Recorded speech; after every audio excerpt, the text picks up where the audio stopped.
অনেকে মনে করেন যারা বেশি রাগ করে তারা খারাপ মানুষ, কিন্তু আসল জিনিসটা কি আপনি জানেন? যারা বেশি রাগ করে তারা আসলে জ্ঞানী মানুষ।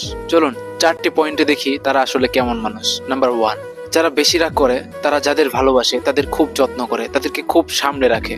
তারা নিজের রাগকে কখনোই তাদের উপর সরাসরি ছাড়তে চায় না।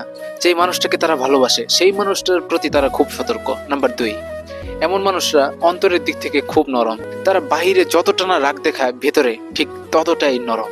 নাম্বার 3, যারা বেশি রাগ করে তারা মিথ্যেবাদী বা প্রতারককে একদম সহ্য করতে পারে না।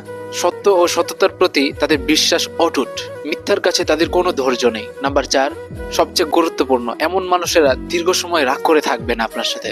রাগ শেষে তারা আপনার এতটা যত্ন নেবে, এতটা খেয়াল রাখবে, আপনি আগের সব ভুলে যাবেন। কারণ ভালোবাসার মানুষটার প্রতি তার মন সবসময় সতর্ক থাকে। রাগ করে খারাপ কিছু বলে ফেললেও রাগ শেষে ভালোবাসায় দ্বিগুণ ফিরিয়ে দেয়। যদি আপনি এমন একটা রাগী মানুষ হয়ে থাকেন আর আমার কথার সাথে একমত হন আর আপনার সাথে যদি মিলে যায়, তাহলে কমেন্ট করে লিখুন আমি ঠিক বলেছি কিনা।